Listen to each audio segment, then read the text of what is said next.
Chapter 7. The West Begins. Early next morning, they were all in the wagon again. It had not been unloaded, so everything was ready to go. Nothing was left of the camp but Andosha's shanty. Over the worn-out grass and the dead spots where shanties had been, surveyors were measuring and driving stakes for a new town that would be built. "We'll be along as soon as Hai gets his business settled," Andosha said. "I'll see you at Silver Lake," Lena called to Laura, while Pa chirruped to the horses and the wheels began to turn. The sun shone brightly on the uncovered wagon, but the wind was cool and riding was pleasant. Here and there, men were working in the fields, and now and then a team and wagon passed.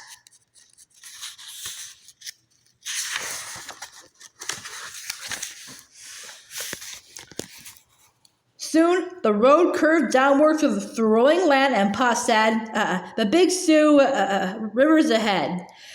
Laura began to see out loud for Mary. "The road's going down a low bank to the river, but there aren't any trees. There's just a big sky and grassy lands and a little low creek. It's a big river sometimes, but now it's dried up till it's no bigger than Plum Creek. It trickles along from pool to pool, but dry gravel stretches in cracked, dry mud flats. Now the horses are stopping to drink." "Drink hearty," Pa said to the horses. "There's no more water for 30 miles. Beyond the low river, the grassy land was low curve behind curve, and the road looked like a short hook. The road pushes against the grassy land and breaks off short, and that's the end of it," said Laura. "It can't be," Mary objected. "The road goes all the way to Silver Lake." "I know it does," Laura answered. "Well, then I don't think you ought to say things like that," Mary told her gently. "We should always be careful to say exactly what we mean." "I was saying what I meant," Laura protested, but she could not explain. There were so many ways of seeing things and so many ways of saying them. Beyond the Big Sioux, there were no more fields, no houses, no people in sight. There really was no road, only a dim wagon trail, and no railroad grade. Here and there, Laura glimpsed a little wooden stake, almost hidden in the grasses. Pa said they were surveyor stakes to the railroad grade that was not started yet. Laura said to Mary, "This prairie is like an enormous meadow, stretching far away in every direction to the very edge of the world. The endless waves of flowery grasses under the cloudless sky gave her a queer feeling. She could not say how she felt. All of them in the wagon and team, and even Pa, seemed small. All morning, Pa drove steadily along the dim wagon track, and nothing changed. The farther they went into the west, the smaller they seemed, and the less they seemed to be going anywhere. The wind blew the grass always with the same endless rippling. The horses' feet and the wheels going over the grass made always the same sound. The jiggling of the board seat was always the same jiggling. Laura thought they might go on forever, yet always be in this same changeless place that would not even know they were there. Only the sun moved. Without ever seeming to, the sun moved steadily upward in the sky. When it was overhead, they stopped to feed the horses and to eat a picnic lunch on the clean grass. It was good to rest on the ground after riding all the morning. Laura thought of the many times they had eaten under the sky while they were traveling all the way from Wisconsin to Indian Territory and back again to Minnesota. Now they're in Dakota Territory going farther west. But this was different from all the other times, not only because there was no cover on the wagon and no beds in it, but some other reason. Laura couldn't say how, but this prairie was different. "Pa," she asked, "when you find the homestead, will it be like the one we had in Indian Territory?" Pa thought before he answered. "No," he said finally. "This is different country. I can't tell you how exactly, but this prairie is different. It feels different." "That's likely enough," Ma said sensibly. "We're west of Minnesota and north of Indian Territory, so naturally the flowers and grasses are not the same." But that was not what Pa and Laura meant. There was really almost no difference in the flowers and grasses, but there was something else here that was not anywhere else. It was an enormous stillness that made you feel still. and when you were still, you could feel great stillness coming closer.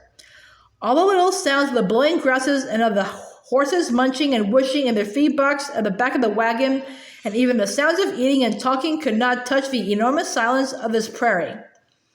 Pa talked about his new job. He would be the company storekeeper and the timekeeper at Silver Lake Camp. He would run the store and he would keep straight in his books the charge account of every man on the job and know exactly how much money was due each man for his work after his board bill on his account at the store had been subtracted. And when the paymaster bought the money each payday, Pa would pay every man. That was all he had to do, and for that he would be paid $50 every month. And best of all, Caroline, we're among the very first out here, said Pa. We've got the pick of the land for our homestead. By George, our luck's turn at last. First chance at new land and $50 a month for a whole summer to boot. It is wonderful, Charles, said Ma. But all their talking did not mean anything to the enormous silence of that prairie. All that afternoon they went on, mile after mile, never seeing a house or any sign of people, never seeing anything but grass and sky. The trail they followed was marked only by bent and broken grasses. Laura saw old Indian trails and buffalo paths worn deep in the ground and now grassed over. She saw strange large depressions, straight-sided and flat-bottomed, that had been buffalo wallows, where now the grass was growing. Laura had never seen a buffalo, and Pa said it was not likely that she would ever see one. Only a little while before the vast herds of thousands of buffaloes had grazed over this country. They had been the Indians' cattle, and white men had slaughtered them all. On every side now, the prairie stretched away empty to far clean skyline. The wind never stopped blowing, waving the tall prairie grasses that had turned brown in the sun. And all that the afternoon, while Pa kept driving onward, he was merrily whistling or singing. The song he sang oftenest was, "Oh, come to this country, and don't you feel alarmed, for Uncle Sam is rich enough to give us all a farm." Even baby Grace joined in the chorus, though she did not bother to follow the tune. "Oh, come away, come away, come away, I say. Oh, come away, come right away. Oh, come to this country and have no fear of harm. Our Uncle Sam is rich enough to give us all a farm." The sun was lowering in the west when a rider appeared on the prairie behind the wagon. He came following behind, not very fast, but coming a little nearer mile after mile while the sun was slowly sinking. "How much farther is it to Silver Lake, Charles?" Ma asked. "About 10 miles, said Pa. "There isn't anybody living near, is there?" "No," said Pa. Ma did not say anything more. Neither did anyone else. They kept gazing back at that rider behind them, and each time they looked, he was a little nearer. He was surely following them and not meaning to overtake them until the sun sank. The sun was so low that every hollow between the low prairie swells was filled with shadow. Each time that Pa glanced back, his hand made a little motion, slapping the horses with the lines to hurry them. But no team could pull a loaded wagon as fast as a man could ride. The man was so near now that Laura could see 2 pistols in leather holsters on his hips. His hat was pulled low over his eyes, and a red bandana was tied loosely around his neck. Pa had brought his gun west, but it was not in the wagon now. Laura wondered where it was, but she did not ask Pa.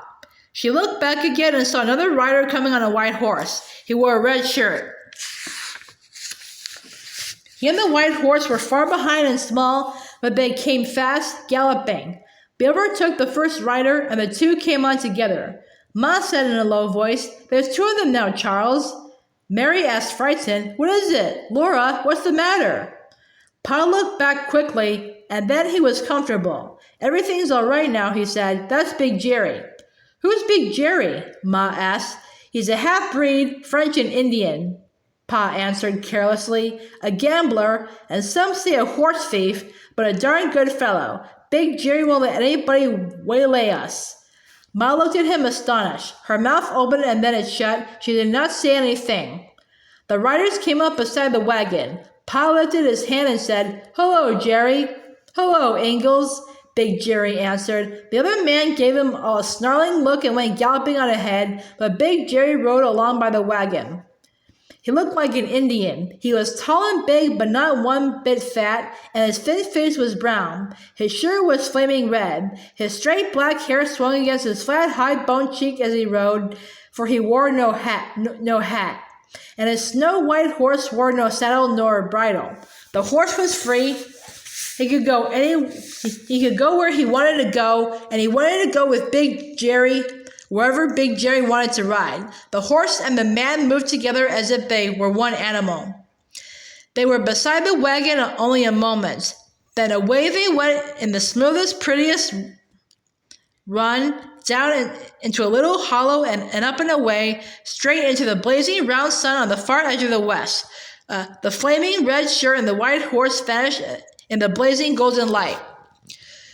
Laura let out her breath. "Oh, Mary, the snow-white horse and the tall brown man with such a black head and a bright red shirt, the brown prairie all around, and they rode right into the sun as it was going down. They'll go on in the sun around the world."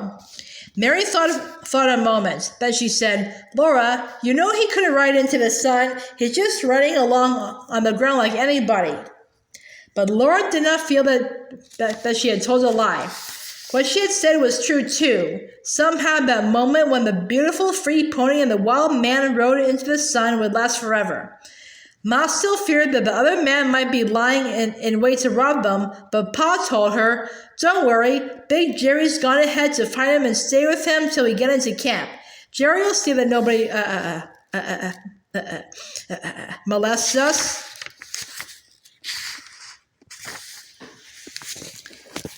Ma looked back to see that her girls were all right, and she held Grace snugly on her lap. She did not say anything because nothing she could say would make any difference. But Laura knew that Ma had never wanted to leave Plum Creek and did not like to be here now. She did not like traveling in that lonely country with night coming on and such men riding the prairie. The wild calls of birds came down from the fading sky. More and more dark lines streaked the pale blue air overhead, straight lines of wild ducks, and long flying wedges of wild geese. The leaders called to their flocks behind them, and each bird answered in turn. The whole sky twanged, honk, honk, honk, honk, quack, quack, quack. "They're flying low," said Pa, "settling down for the night on the lakes." There were lakes ahead. A thin silvery line at the very edge of the sky was Silver Lake, and little glimmers south of it were the twin lakes, Henry and Thompson. A wee dark blob between them was the lone tree. Pa said it was a big cottonwood. The only tree to be seen between the Big Sioux River and the Jim. It grew only on a little rise of ground no wider than a road between the twin lakes, and it grew big because its roots could reach water. "We'll get some seeds from it to plant on our homestead," Pa said. "You can't see Spirit Lake from here. It's 9 miles northwest of Silver Lake. You see, Caroline, what fine hunting country this is. Plenty of water and good feeding ground for wildfowl."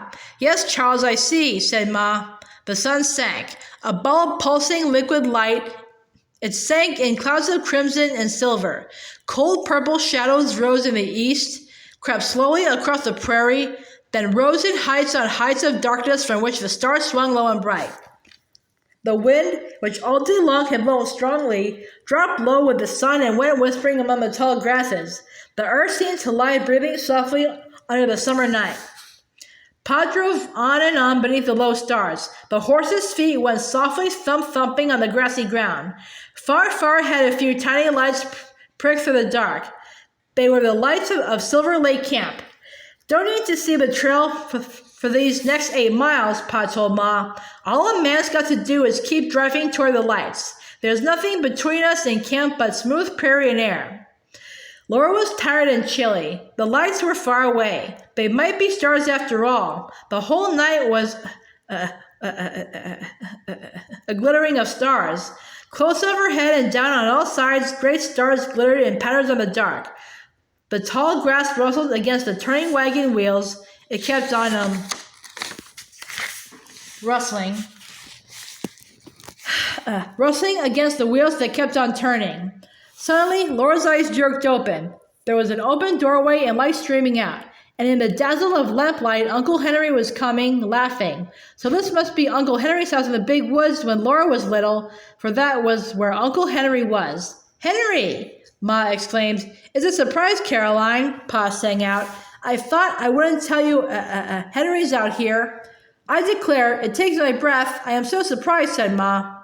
And then a big man was laughing up at them, and he was Cousin Charlie. He was the big boy who had bothered Uncle Henry and Pa in the oat field and been stung by thousands of yellow jackets.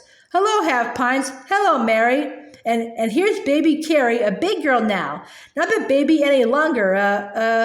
Cousin Charlie helped them down from the wagon, while Uncle Henry took Grace and Pa helped Ma over the wheel, and here came Cousin Louisa, bustling and talking and herding them all into the shanty. Cousin Louisa and Charlie were both grown up now. They were keeping the boarding shanty, cooking for the men who were working on the grain, but the men had eaten supper long ago, and now they were all sleeping in the bunkhouse. Cousin Louisa talked about all this while she dished up the supper she had been keeping hot in the stove. After supper, Uncle Henry lighted a lantern and led the way to a shanty that the men had built for Pa. "It's all new lumber, Caroline, fresh and clean as a whistle," Uncle Henry said, holding up the lantern so they could see the new board walls and the bunks built up against them. There was a bunk on one side for Ma and Pa, and on the other side 2 narrow bunks, one above the other, for Mary and Laura and Carrie and Grace. The beds were already spread in the bunks. Cousin Louisa had seen to that. In no time at all, Laura and Mary were cuddled on the rustling fresh hay mattress with a sheet and quilts drawn up to their noses, and Pa blew out the lantern.